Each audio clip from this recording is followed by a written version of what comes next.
Have you ever thought about the little-known information that might one day save your life?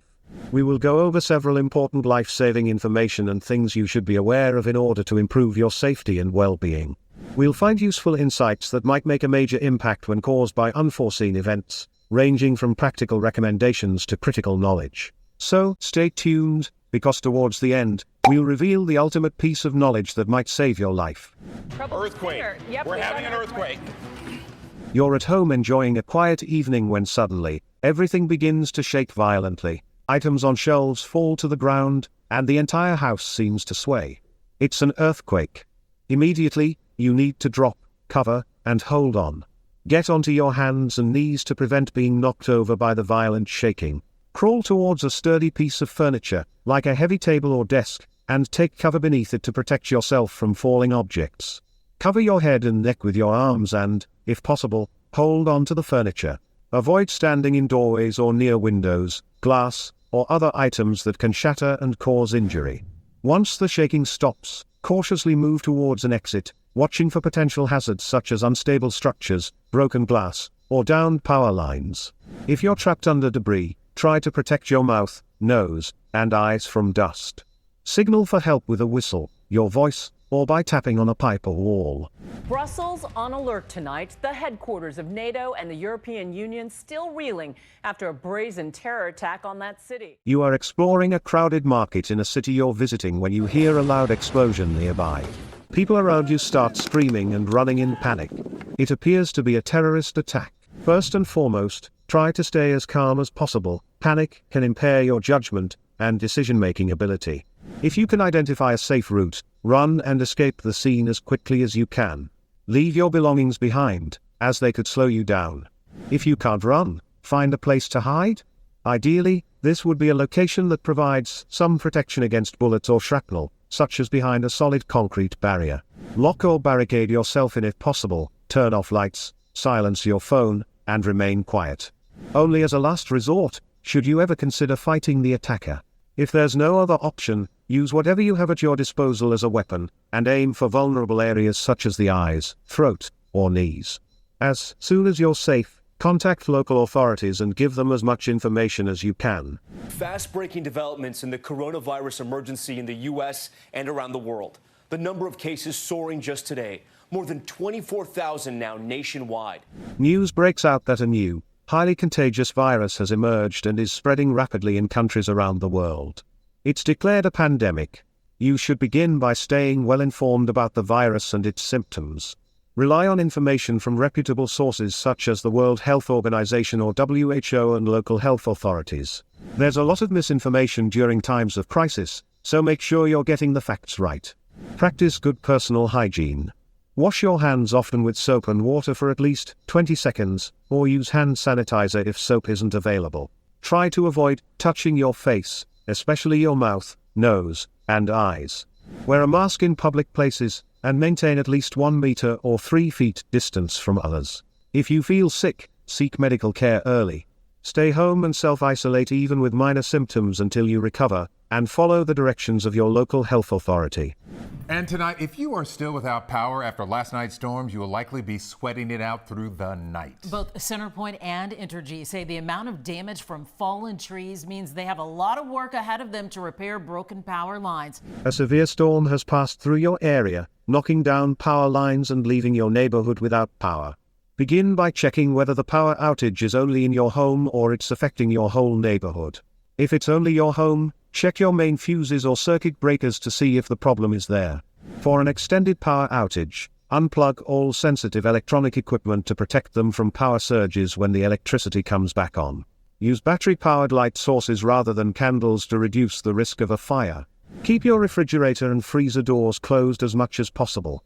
A refrigerator can keep food cold for about 4 hours. A full freezer can keep its temperature for 48 hours or 24 hours if half full. If the outage is expected to last for an extended period, consider moving your perishable food items into coolers with ice. Always have an emergency kit ready with essentials like a battery-powered or hand-crank radio, flashlights, extra batteries, first aid supplies, cash, and a 7-day supply of food, water, and medication for all family members and pets. Series of explosions at a chemical plant shaking homes miles away. Flames and billowing smoke followed at least 6 blasts at the facility near Baton Rouge last night. A nearby chemical plant has an explosion, and there are reports of potentially harmful substances being released into the air. Tune into your local news channel or emergency management agency for updates and instructions. If advised by officials, you'll need to either evacuate or shelter in place. To shelter in place, go inside immediately and bring any pets indoors as well. Close and lock all windows and doors, and turn off all fans, heating, and air conditioning systems that bring in air from outside. Go to an interior room with few windows, if possible. If instructed to evacuate, do so immediately. Follow the recommended evacuation routes. Shortcuts may be blocked. Take your emergency supply kit and lock your home. Once you're out of the area, tune into local news reports for updates and further instructions. In the Northeast, deadly flash flooding swamped parts of Pennsylvania and New England. Your region has been experiencing heavy rainfall for several hours. You live near a river, and the water level is rising rapidly. Flash floods are imminent. If a flood or flash flood warning is issued for your area, you should get to higher ground immediately. Do not wait for instructions to move. Secure your home if you have time and then evacuate to a safe shelter. Avoid walking or driving through flood waters. Just 6 inches of moving water can knock you down, and 1 foot of water can sweep your vehicle away. Remember, turn around, don't drown. Keep an eye on the news or a weather radio for updates. Don't return home until officials say it's safe, and be aware of residual dangers like contaminated water, damaged roads, or hidden debris. Nearly 90 million Americans are under heat alerts today, with record-breaking temperatures bearing down on the West and the South. CBS's Jonathan Vigliotti reports that the triple-digit temperatures threaten to kick fire season into high gear.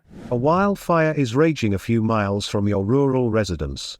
The wind is blowing in your direction, and authorities have issued an evacuation order for your area. You need to evacuate immediately. Close all doors and windows in your home before you leave, and remove flammable window shades or curtains. If time allows, move flammable furniture into the center of your home, away from windows and doors, and turn off gas at the meter or propane tanks. Also, gather your family and pets, and ensure that your emergency supply kit is in your vehicle. Follow the evacuation routes provided by officials. Do not take shortcuts, they could lead you to blocked or dangerous areas. Once you're safe, monitor news reports for updates on the fire and instructions on when it's safe to return home. As promised in our introduction, we present a vital piece of knowledge that could prove invaluable in safeguarding your life. One crucial piece of information that might protect your life pertains to situational awareness. Situational awareness refers to the capacity to observe, comprehend, and anticipate potential hazards or risks in your surroundings. By being fully conscious of your environment and the individuals nearby, you can significantly minimize the likelihood of accidents, emergencies, or harmful occurrences. To enhance your situational awareness, consider the following key points: minimize distractions, engage all your senses, rely on your instincts, familiarize yourself with your surroundings, be attentive to others, stay well informed, plan ahead, and regularly practice situational awareness. Remember, maintaining awareness of your environment and potential risks empowers you to steer clear of dangerous situations, respond effectively during emergencies, and ultimately preserve your life as well as the lives of others. If you enjoyed this video about life-saving facts that might save your life one day, if you want to learn more about things that might save your life one day, please remember to like, share, subscribe, and leave a comment if you have any questions, suggestions, or feedback. We hope to see you here again soon.